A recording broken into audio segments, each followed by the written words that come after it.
오늘 3.1절 맞이해가지고 세 군데서 기도 모임을 가졌습니다. 서울의 그 광화문의 이승만 광장에서 모였습니다. 오늘 많이 모였더라고요. 영상을 이렇게 보니까. 그리고 신돌산 기도원에서 목사님들이 또 모였습니다. 나라민족을 위해서 기도의 모임이었고, 오늘 또 어머니 기도 모임, 어머니 마마클럽, 마리아처럼 기도하고 마다처럼 일하자, 이래서 오늘 어머니 금식 기도회를 부산 수영로교에서 했습니다. 그래서 오늘 저는 수영로교회를 갔다 이제 왔어요. 이제 7시에 도착했어요. 근데 부산에는 조금 덜 추웠어요. 좀 따뜻한 편이었거든요. 근데 대구 좀 이렇게 와가지고 휴게소 내리는데 와, 갑자기 춥더라고요. 구민이 오니까 추웠어요. 부산이 역시 따뜻하긴 따뜻하더라고요. 빨리 좀 따뜻해졌으면 좋겠습니다. 우리의 마음도 좀 성령의 바람이 불어서 우리의 마음도 따뜻해졌으면 참 좋겠습니다. 근데 이번에 갔는데 부산에 얼마나 많이 왔던지, 목사님들도 많이 오시고 어머니들이 많이 오셨어요. 그래서 막 눈물로 기도하시고, 또 그 기도 내용들이 굉장히 좋더라고요. 내용들이 이제 일반적으로 우리는 이제 성령의 인도 따라서 막 간절히 기도하는데, 기도문들을 쫙 해서 이렇게 읽는 형식이 좀 많았어요. 그리고 유기성 목사님 오셔서 오늘 말씀을 증거하셨는데, 유기성 목사님을 직접 눈으로 봤네요. 처음으로. 그리고 또 전화로 또 통화를 했어요. 목사님하고 가시기 전에 통화를 하고. 그러니까 기분이 굉장히 좋더라고요. 감사하다. 이렇게. 오늘 참 은혜가 많았습니다. 여러분, 오늘 이제 본문에 보시면 이 솔로몬 행각이 나옵니다. 행각이 나오는데, 사진을 한번 보겠습니다. 솔로몬 행각이 이렇게 본문에 나오는데, 이렇게 보시면 저기 예루살렘 성전인데 이렇게 올라가는 데겠죠. 계단이 쭉 올라가는데, 그 옆에 쭉 그 창문 비슷하게 나온 거 있죠. 그런 길이 행각이라고 합니다. 그 다음에 볼까요? 이렇게 밖에서 볼 때 이렇게 돼 있는, 안쪽에 지금 쭉 돼 있죠. 사람들이 다닐 수 있는 통로 같은 기둥이 많죠. 그 길을 행각이라고 그래요. 그 다음 볼까요? 행각, 이제 거기에 사람들이 많이 이렇게 왔다 갔다 하고 왕래합니다. 바로 이곳에서 예수님께서 수전절에 지나가시는데, 유대인들이 예수님에게 질문합니다. 근데 그 질문이 뭐냐? 당신이 그리스도냐? 이런 질문합니다. 당신이 그리스도냐? 당신이 하나님이냐? 이런 질문합니다. 여러분, 예수님이 누구십니까? 예수님은 하나님 본체세요. 하나님이십니다. 하나님의 아들이십니다. 사실 우리는 믿으니까 질문할 것도 없지만, 유대인들은 계속해서 메시아를 기다리고 있어서 지금까지.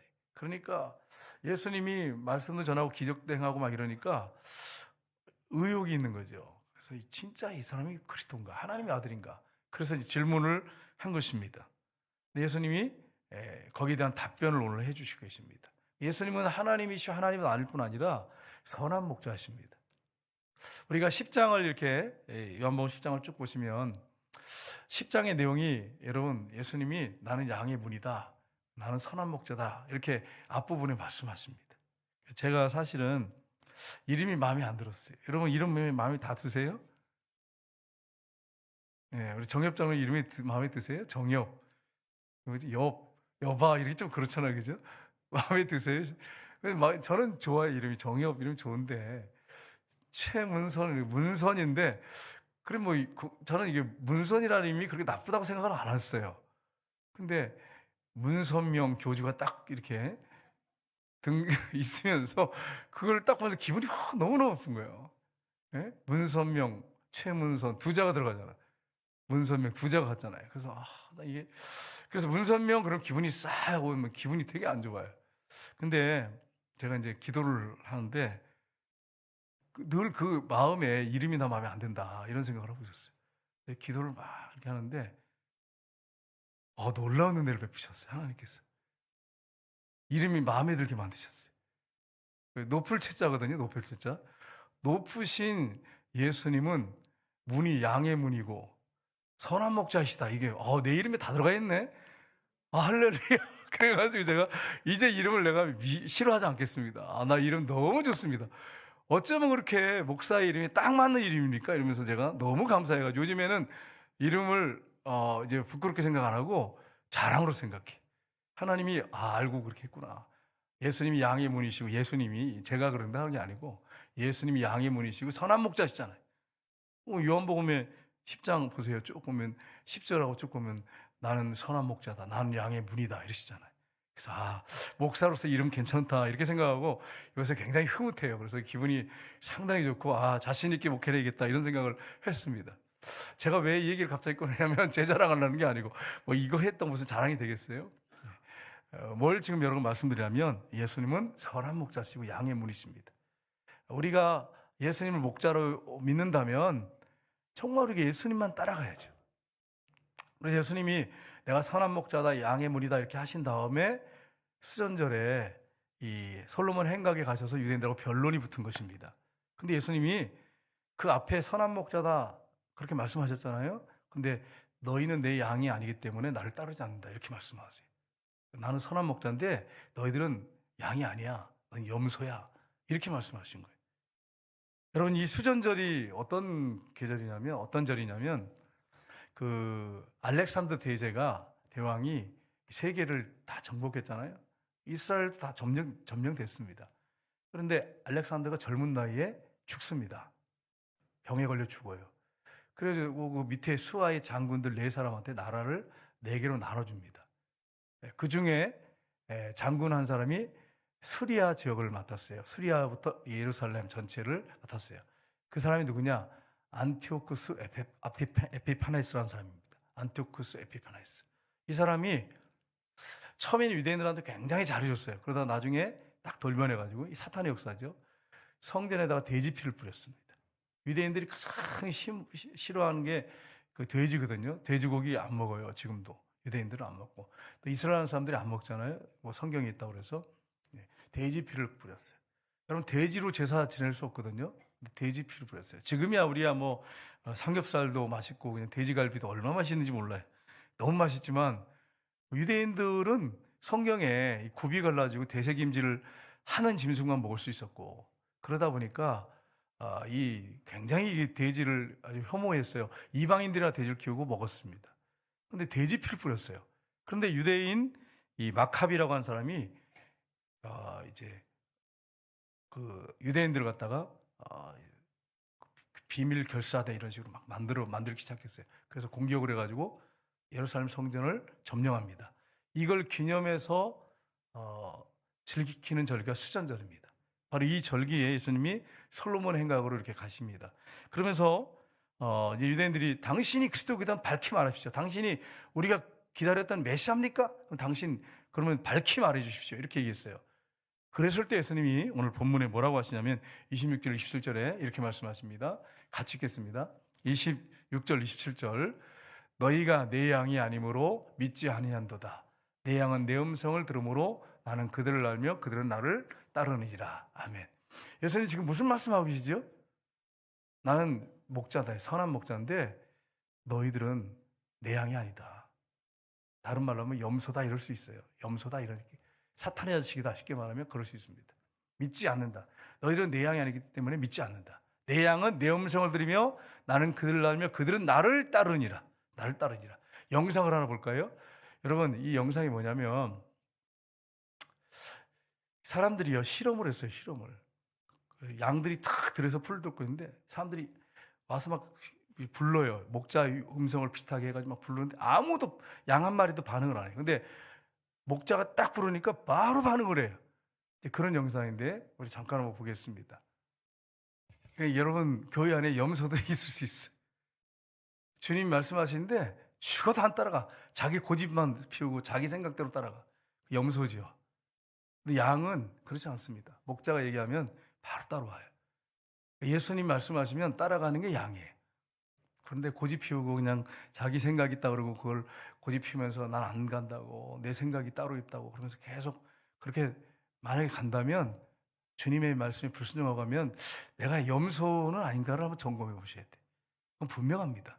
보세요. 이 양도 그냥 일반 사람들이 와서 아무리 얘기해도 안 따라오죠. 불러도 안 오잖아요. 근데 목자가 몇 마디 딱 하니까 그냥 풀을 뜯다가도 귀를 세워가지고 시력은 안 좋은데 이 청각은 굉장히 좋거든요.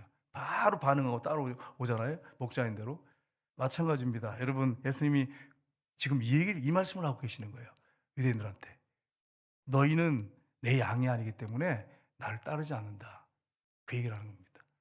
근데 정말 양들은 예수님의 음성을 듣고 따르는 사람들이죠. 여러분, 우리가 이게 생각해 보시면, 이 말씀을 생각해 보시면, 나는 정말 주님이 말씀하시면 따르는 사람이냐, 아니면 내 고집대로 나가느냐. 그러면 딱 한 가지밖에 없어요. 양인데 고집 피우면 목자들이 하는 게 있습니다. 다리 몽댕이를 부러뜨리는 거예요. 실제 일이에요. 이건 제가 그냥 얘기하는 게 아니고, 자꾸 양이 있잖아요. 목자 말 안 듣고 자꾸 격가지로 나가가지고 뭐 자기 원하는 대로 막 하면 목자가 다리를 부러뜨린대요. 그래가지고 기부스를 해가지고 한동안 절대 못 나가도록 그렇게 딱 만들어 온대. 나중에 다리가 나면 절대로 자기 멋대로 안 간대. 그래서 여러분, 때로는 하나님이 우리가 양인데도 고집 피우고 땅 위로 가면 고난을 주시고 매를 드십니다. 이게 다리를 부러뜨린다고 해서 진짜 다리를 부러뜨리고 그런 게 아니고, 하나님이 큰 어려움을 줘가지고 못 빠져나가도록, 못 가도록 그렇게 만드신단 말이에요. 사랑에서 사랑의 매를 드십니다. 실제로 유대사에서 계속해서 혼자 담 넘어가거나 뭐 다른 길로 가는 양이 있으면 목자가 다리를 부러뜨려 버린대요. 그러니까 여러분, 우리가 이런 사실을 알고 나는 정말 예수님만 따르고 예수님 말씀하시면 순종하는 사람인가, 그 부분을 우리가 점검해 보셔야 됩니다. 목사도 동일하게 해당되는 말씀입니다. 예수님 앞에서는 저도 양이지요. 예수님 앞에 서면 예수님이 원하는 뜻대로 따라가는 사람이냐, 어린 양이 어디를 인도하든지 따라가는 사람이냐, 내 고집대로 내 생각대로 가는 사람이냐, 그 부분을 여러분 잘 점검하셔야 돼요. 그래서 여러분이 어떤 일을 할 때 꼭 예수님이라 어떻게 하실까라고 하는 것들을 늘 질문해 보는 거 정말 중요한 것입니다. 요한복음 10장 28절 30절 한번 보겠습니다. 같이 읽겠습니다. 내가 그들에게 영생을 주노니 영원히 멸망하지 아니할 것이요 또 그들을 내 손에서 빼앗을 자가 없느니라. 그들을 주신 내 아버지는 만물보다 크심에 아무도 아버지 손에서 빼앗을 수 없느니라. 나와 아버지는 하나니라 하신대. 아멘. 여러분, 여기서 지금 예수님 뭐라고 말씀하고 있습니까? 아버지께서 주신 양들은 그 영생을 그에게 주시는데 어느 누구도 내 손에서 그 양을 뺏을 자가 없다, 이렇게 말씀하세요. 그러니까 우리가 예수님을 따르는 양이라면 주님이 우리를 지키십니다. 우리의 목자시라면. 그리고 끝까지 우리를 인도하십니다. 이 부분을 여러분이 잘 기억하셔야 됩니다. 그럼 예수님이 나와 아버지는 하나니라 이렇게 말씀하세요. 여러분, 유대인들한테 이건 충격입니다. 이 원어상에 보면 지금도 육체를 갖고 계신데도 지금도 나와 아버지는 하나니라 이런 말씀이에요. 원어상에 보면. 그러니까 예수님은 하나님이십니다. 육을 입고 있는 인간의 모습을 입고 오셨지만 그분은 하나님이십니다. 이걸 여러분 아셔야 돼요. 그러니까 여러분, 우리가 아무리 머리가 좋고 뛰어나고 내가 다른 사람보다 탁월해도 예수님을 뛰어넘을 수 있겠어요? 못 뛰어넘지요. 그래서 우리가 예수님이 무슨 말씀하시든지 그 길을 따라가는 거 정말 중요합니다. 요한복음 10장 2절에서 5절 보시면 이렇게 되어 있습니다. 문으로 들어가는 이는 양의 목자라. 문지기는 그를 위하여 문을 열고 양은 그의 음성을 듣나니 그가 장이하게 이름을 각각 불러 인도하여 내느니라. 자기 양을 다 내놓은 후에 앞서가면 양들이 그의 음성을 아는 고로 따라오되 타인의 음성은 알지 못하는 고로 타인을 따르지 아니하고 도리어 도망하느니라. 아멘. 여러분, 목자가 아닌 그런 사람이 변장을 하고 나타나가지고 자꾸 양을 부르고 막 그러면 도망간다고 이렇게 얘기하고 있습니다. 양의 목자는 앞에서 가는데 양들은 뒤를 따라간다 이랬습니다. 제가 군대에 이제 갔을 때 참 힘들었어요. 군대 생활이 왜 힘들었냐면 자꾸 싸우는 거예요. 고참들하고 하사들하고 자꾸 싸우는 거예요. 그래서 제가 저녁마다 기도하는 거, 하나님 이 싸움 좀 안 벌어지게 해달라고. 왜 이렇게 싸우는지 모르겠어요. 좀 싸움 좀 안 벌어지는데 좀 나 싸우기 싫습니다, 주님. 또 안 싸울 수도 없잖아요. 왜냐면 또 저도 땀밥이 올라가는데 병장까지 가는데 안 싸우게 좀 해주세요. 그런 기도를 좀 많이 했어요. 그런데 하나님께서 있을 수가 없는 일이죠. 저를 병장 때, 그때는 34개월이었어요. 저 34개월 다 했는데 병장 때 이제 한 9개월 정도 남겨놓고 수색 때 군종, 대대군종으로 딱 그쪽으로 보내버리셨어요. 그러니까 인사계가 나를 딱 보더니 더블백을 병장에 메고 갔거든요. 그랬더니 야, 너 무슨 백 있냐? 이랬어. 없습니다. 이랬더니 어떻게 병장이 대대군종으로 오냐? 이게 무슨 말이냐면 이등병이 이렇게 들어와야 되거든요. 이제 전역할 때가 됐어요. 대대군종, 수색대 대대군종이 전역할 때 됐으면 이등병이 들어와서 36개월 군종으로 해야 되잖아요. 근데 병장이 한 9개월 나면 병장이 더블백을 먹고 딱 오니까 너 무슨 백 있냐? 이러더라고요. 없습니다. 하나님 백이죠, 사실은. 하나님이 그렇게 한 거죠. 그래가지고 들어간 거예요. 그래가지고 이제 수색대 되니까 아침마다 이제 달리기를 해요. 두 줄로 이렇게 달리거든요. 이렇게 달리는데 우통을 벗고 이제 달리기 시작하는데 제가 맨 앞에 섰어요. 옆에 이제 제 동기가 수색대가 있더라고요. 그래서 그 친구가 옆에 서고 막 달리는데 옆에가 야, 저 길 나오는데 저쪽으로 가, 저쪽으로. 야, 얘 같이 가야지. 막 이제 달리면서 얘기하는 거예요. 맨 앞에서 뒤에 쭉 따라오고. 야, 그럴 수 있나? 그럴 수 없지. 같이 가야지. 막 이러니까 괜찮아. 어차피 가다 보면 또 이렇게 가다 보면 길이 만나게 돼 있어. 이래가지고 둘이 이렇게 내가 앞에 뛰고 그 친구도 앞에 있었거든요. 뛰다가 이렇게 쭉 갈라져가지고 뛰었어. 옆에 따라오던 소대장이 이걸 봤어요. 열을 받아가지고요. 막 와가지고 난리가 났어요. 난리가. 영병장이 집합해가지고 막 난리가 났어요. 인사기가 나한테 오더니 이제 막 욕을 막 나한테 하더라고요. 소대장이 나한테 야, 이 자식아, 너 우리 수색대가 어떤 데인지 알고 네가 그렇게 편을 갈라 막 이렇게 편을 가는 거 아니거든요. 얼마나 욕을 먹었지. 맨 앞에 서가지고 가다 보니까 이게 이렇게 간 건데 막 얼마나 욕을 하는지요. 야단을 죽도록 먹었습니다. 여태까지 우리 수색대에 대해서 이런 일이 벌어진 적이 없다고. 어떻게 다 구보하다가 두 줄로 갈려가지고 가서 만날 수 있냐. 이게 말이 되냐 군대에서. 이래가지고 욕 엄청 먹었습니다. 네가 어디서 불러와가지고 이렇게 군대를 힘들게 하냐고. 얼마나 욕을 먹은지 몰라요.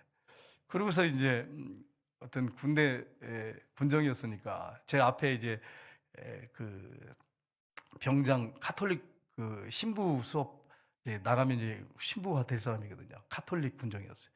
저는 이제 개신교 군정이요. 제대를 하고 제가 이제 들어온 거거든요.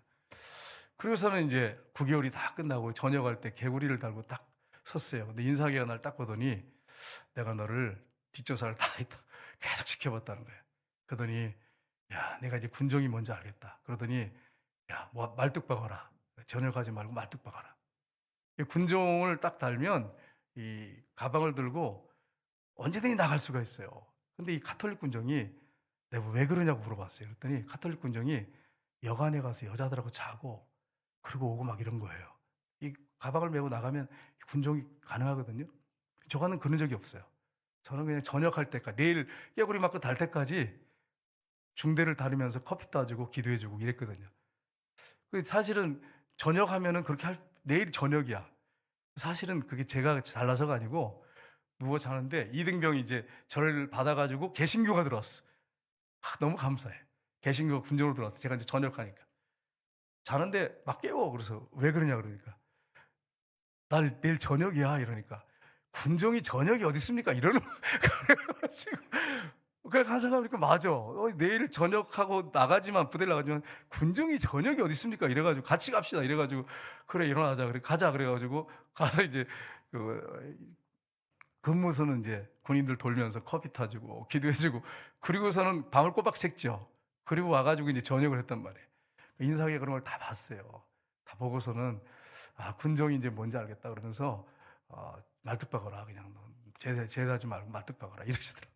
그러니까 여러분 제가 왜 얘기를 하냐면 여러분 제가 군대 생활을 하면서 참 이게 하나님도 다 보고 계시지만 사람도 다 보고 있어요. 그 앞에 새로 선 사람이 얼마나 중요합니까? 그 사람 따라가거든요. 그 사람 따라서 이렇게 가거든요. 목자이신 예수님만 따라가야 되는데 우리가 목자 따라가지 않고 사탄을 따라가고 엉뚱한 이상한 삶을 따라가면 그 길은 멸망의 길인 것입니다. 그래서 우리가 이런 부분을 잘 생각하셔서 나는 목자이신 예수님만 따라가는 사람이냐, 정말 주님만 기쁘시게 해드리는 사람이냐, 그 부분을 여러분이 분명하게 여러분이 점검하셔야 됩니다. 양은 목자만 따라가게 됐어요. 금성을 듣게 돼 있습니다. 두 번째는 먼저 삶으로 전도해야 됩니다. 말로 전도하고 또 말로 말씀을 전하는 거 중요합니다. 근데 예수님은 삶으로 전하셨어요. 예수님께서 오늘 본문에 보시면 나와 아버지는 하나다.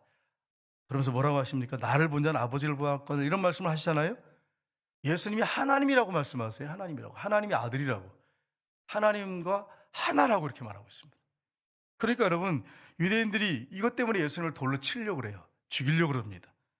그러니까 예수님이 왜 나를 돌로 치려 하느냐 이렇게 하니까, 질문하니까, 네가 사람이 돼가지고 자칭 하나님이라고 하니까 우리가 돌로 너를 치려고 그런다, 이렇게 얘기를 하고 있습니다.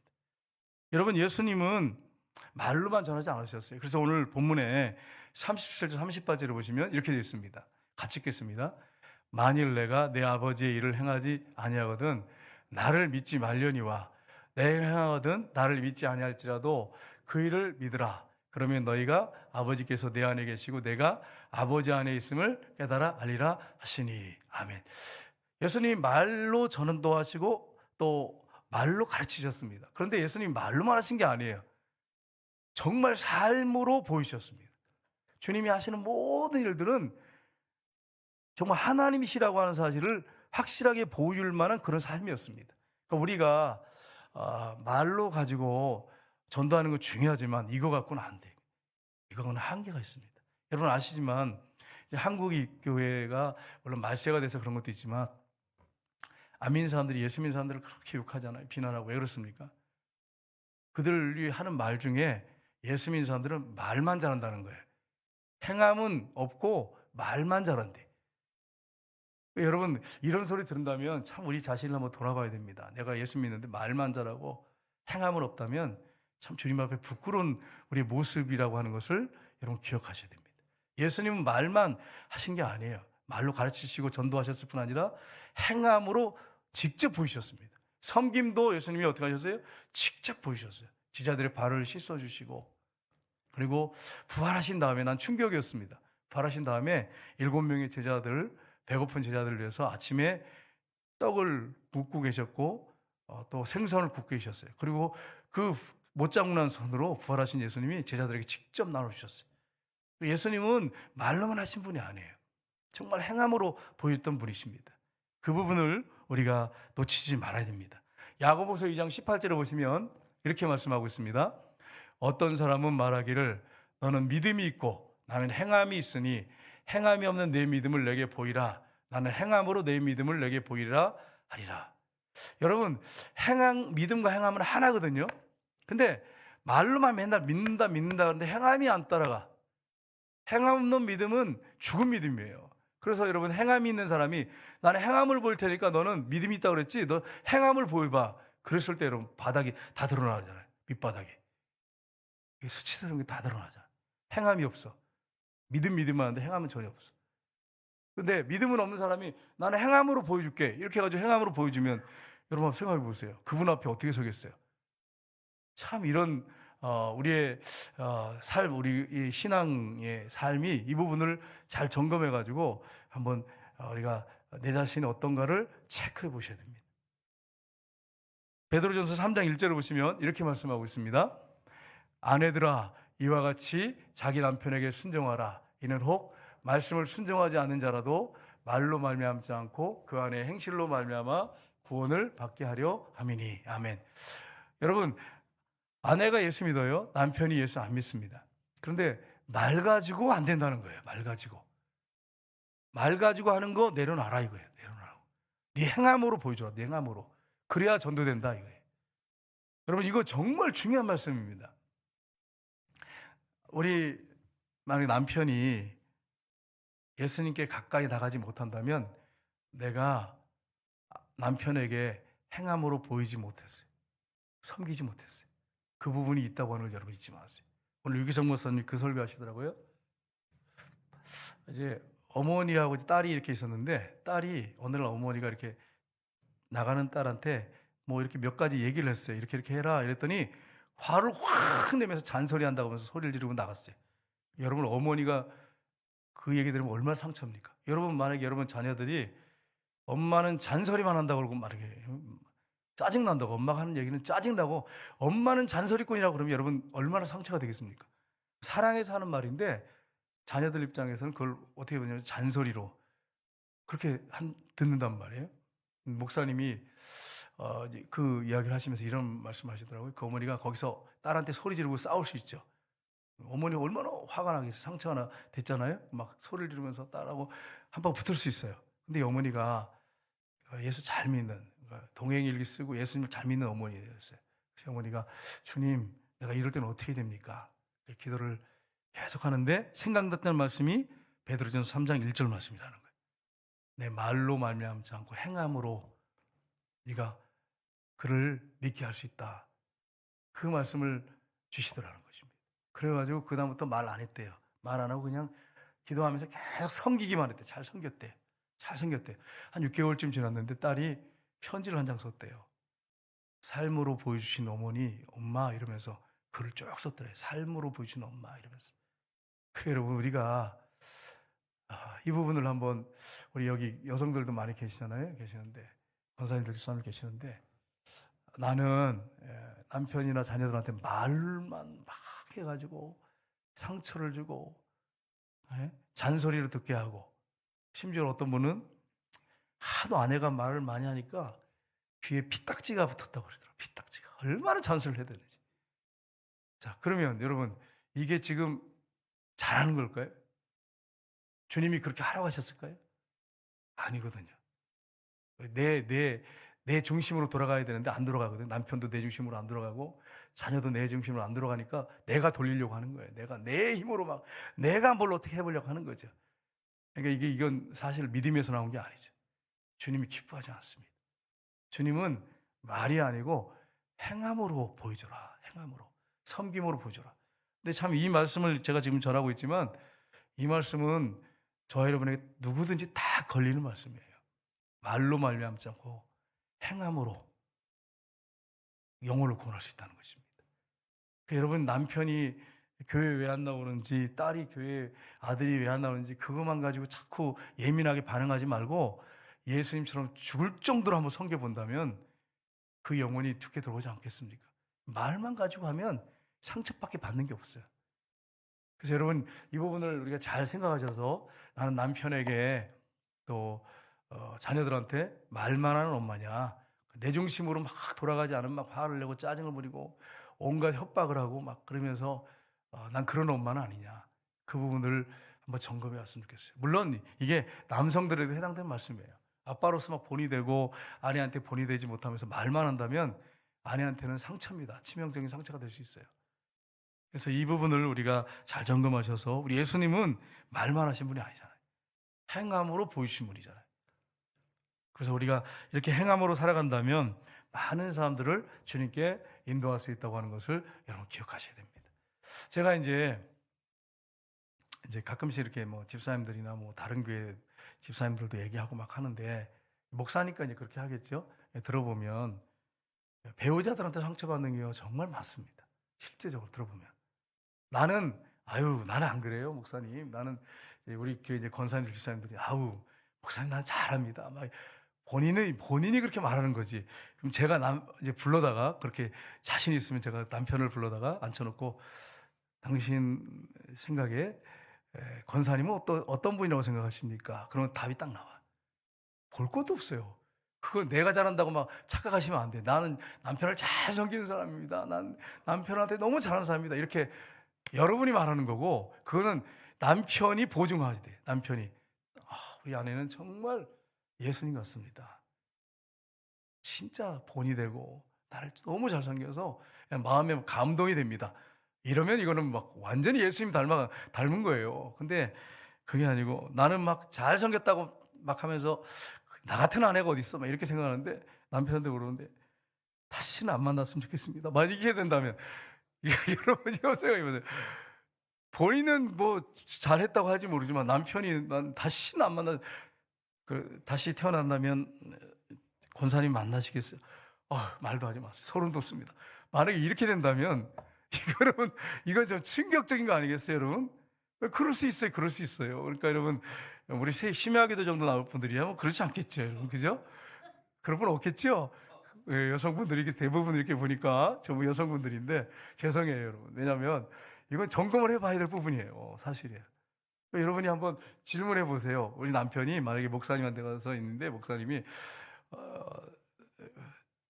이제 질문했을 때 저는 잘생겼어요. 근데 남편을 불러오라 이래가지고 무슨 수가장교인도 아닌데 남편을 불러오라 이래가지고 남편을 불러와서 앉혀놓고서는 당신의 내 아내는 어떤 사람입니까? 라고 하면 그게 답이에요.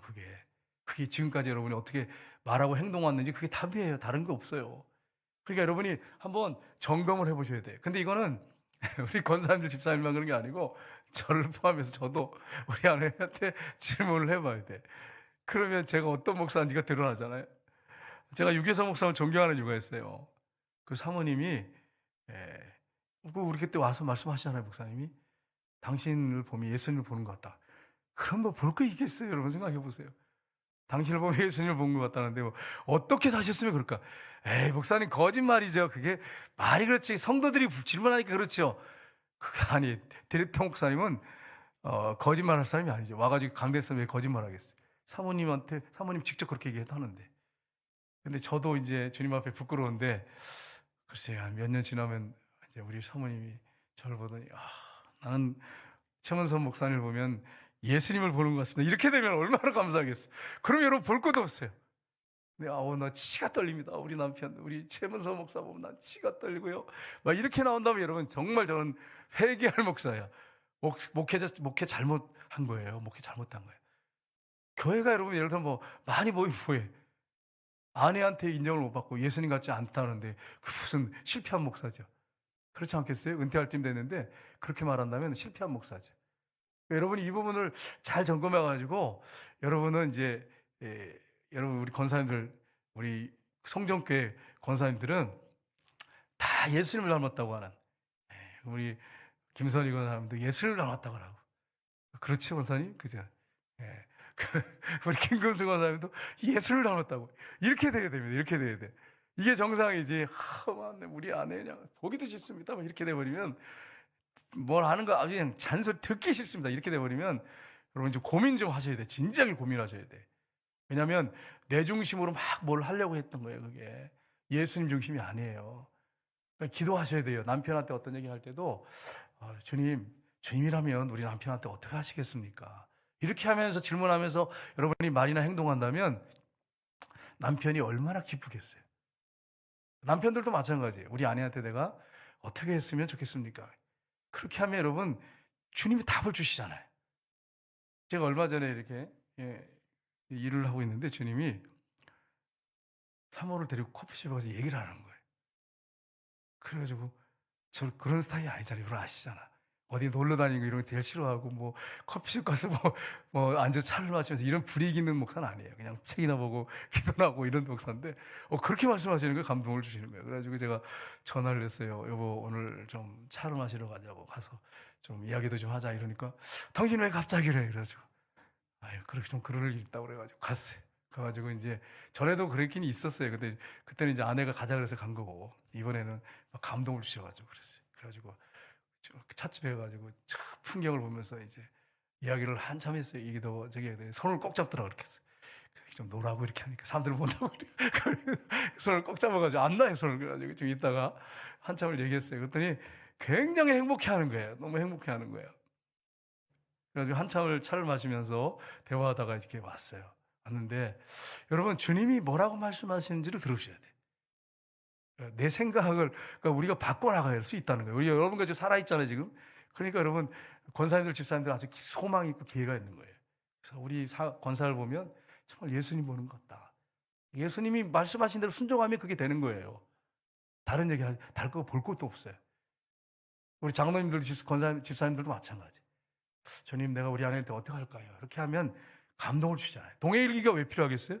그래서 필요한 거예요. 그래서 여러분 부지런하게 동해일기를 쓰시면서 주님의 음성을 들으시고 그리고 나가시면 주님의 역사가 일어나는 거예요. 그래서 예수님 닮아가는 거죠. 여러분 예수님 닮다가 천국에서 만나야죠. 최고의 영성은 뭐냐면 제가 여러 가지 생각해 봤어요.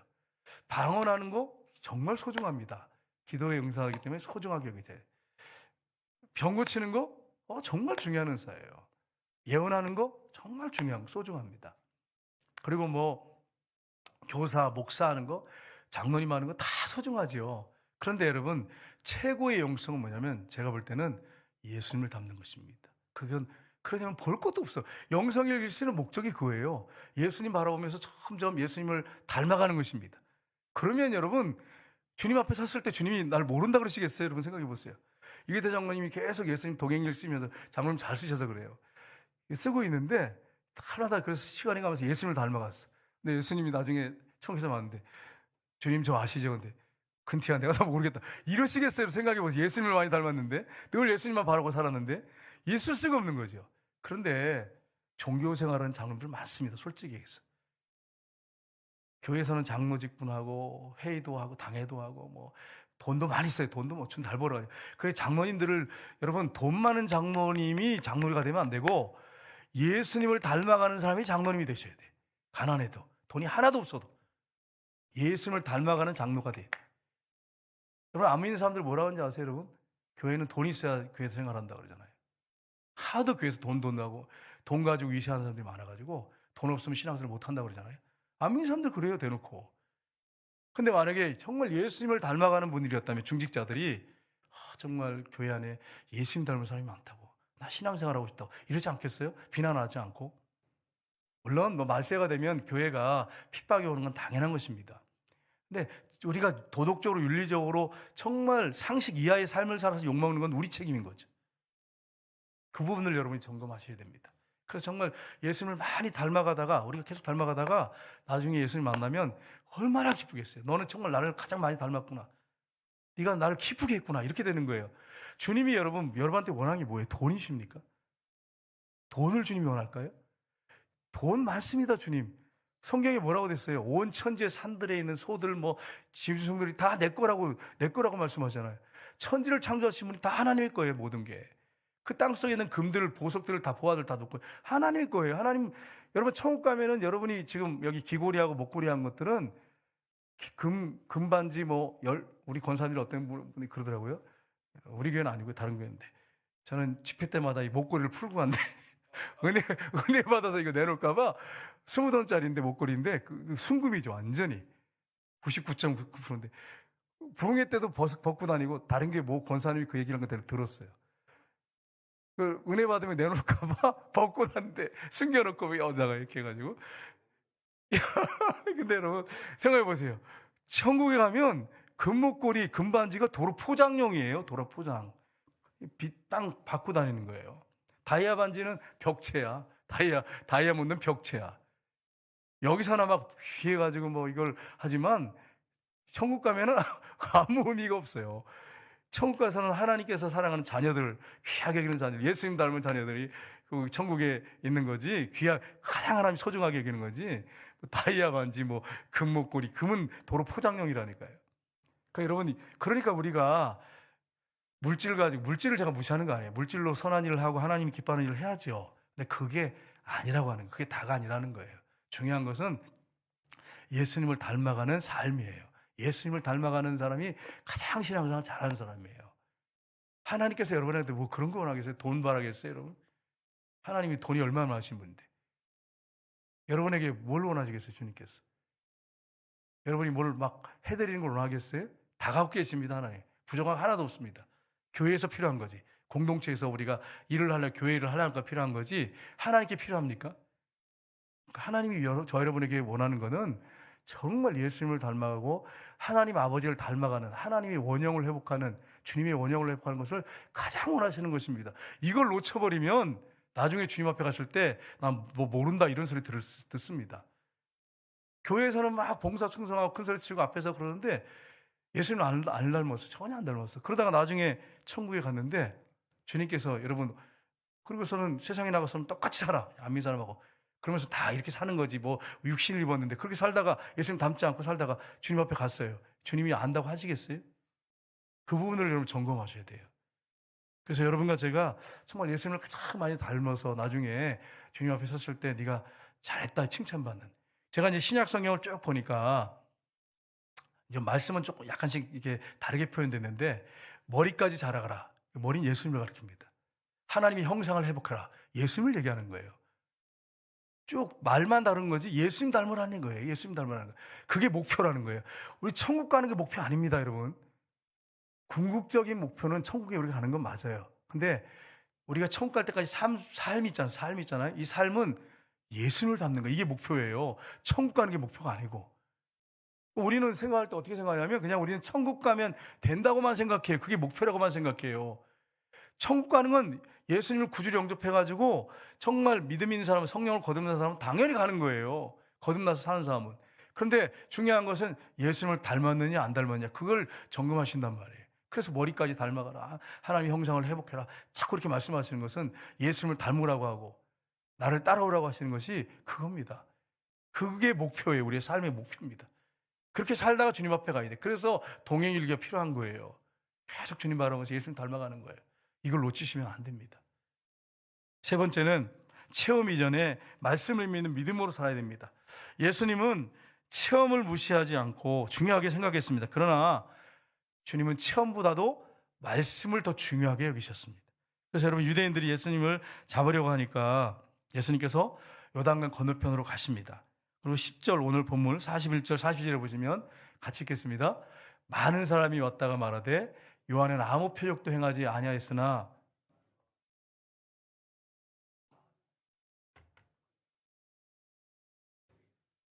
아멘. 여기 보시면 요한은 아무 표적도 안 했습니다. 근데 예수님은 기적, 표적을 행하셨어요.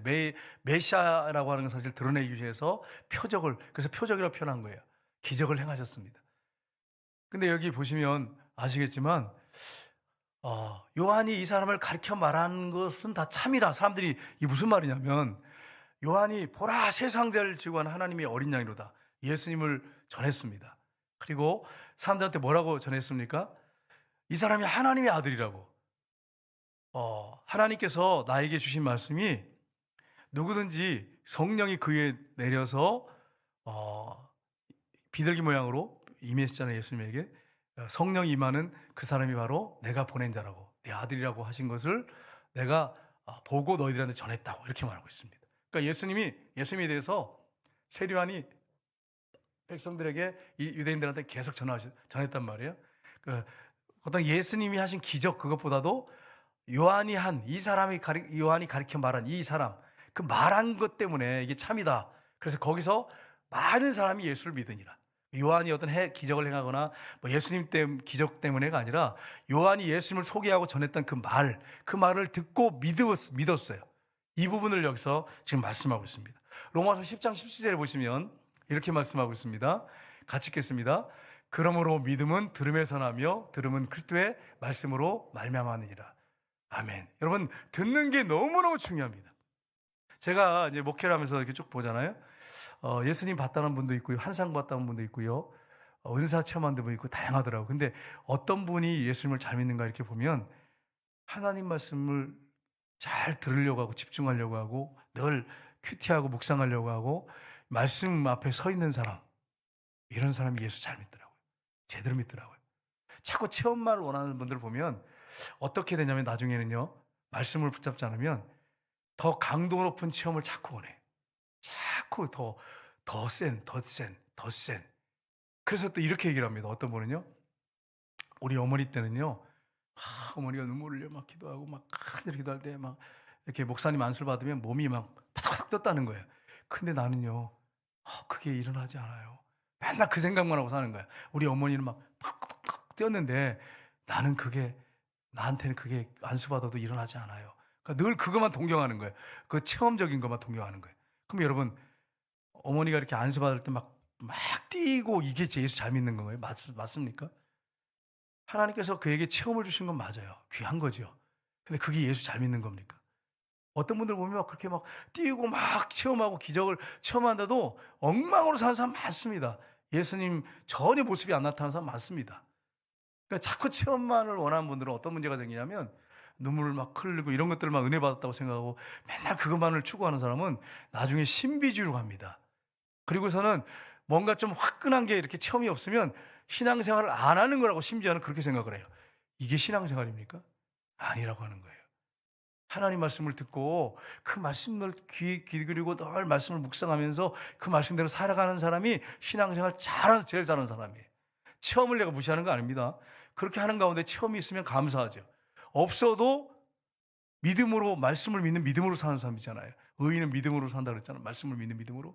그렇게 살면 잘 믿는 거예요, 여러분.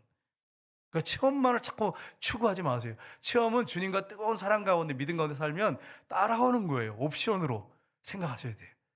그러니까 기본으로 가장 중요한 것은 말씀을 잘 귀담아 듣고 그 말씀대로 사는 것입니다. 이게 더 소중한 거예요. 요한복음 5장 25절을 보시면 이렇게 말씀합니다. 2절만 보고 마치겠는데요. 같이 읽겠습니다. 진실로 진실로 너희에게 이르노니 죽은 자들이 하나님의 아들의 음성을 들을 때가 오나니 곧 이때라. 듣는 자는 살아나리라. 아멘. 성경에 보면 말씀을 듣고 믿는 자들에게 복이 있고 그렇게 살아야 된다고 하고, 여기 오늘 본문에 보시면 듣는 자는 살아나리라. 말씀을 듣고 그걸 믿는 사람은 살아나는 거예요. 영이 살아나는 거예요. 근데 체험에서 살아나리라 그런 말씀은 한 구절도 없어요. 체험해가지고 놀라운 신앙생활 잘하리라 그런 말씀은 없어요. 어디도 없어요. 그러니까 여러분, 하나님 말씀을 믿고 그 말씀대로 사는 사람은 영혼이 살아납니다. 회복이 일어납니다. 큰 기적이 체험하지 않아도 놀라운 회복이 일어나요.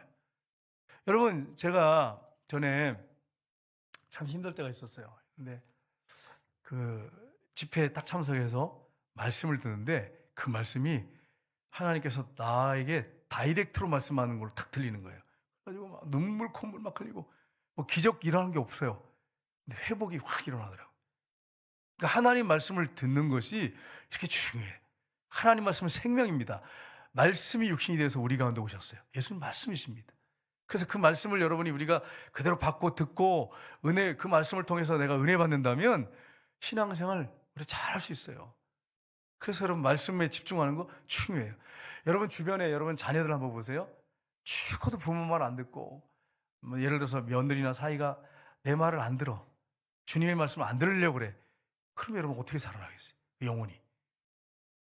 들으려고 하는 사람은 살아나요. 듣고서 믿음이 생기고 구원받습니다. 그래서 여러분, 이 듣는 게 여기서 꼭 듣는 거, 귀만 이런 얘기 아니라 보는 것도 듣는 거죠. 그걸 다 받아들이고 수용하고 가슴으로 믿는 걸 얘기하는 것입니다. 그런 사람들은 살아납니다. 그러한 역사들이 저 여러분에게 일어나시기를 주님의 이름으로 축복합니다. 우리 찬양하겠습니다.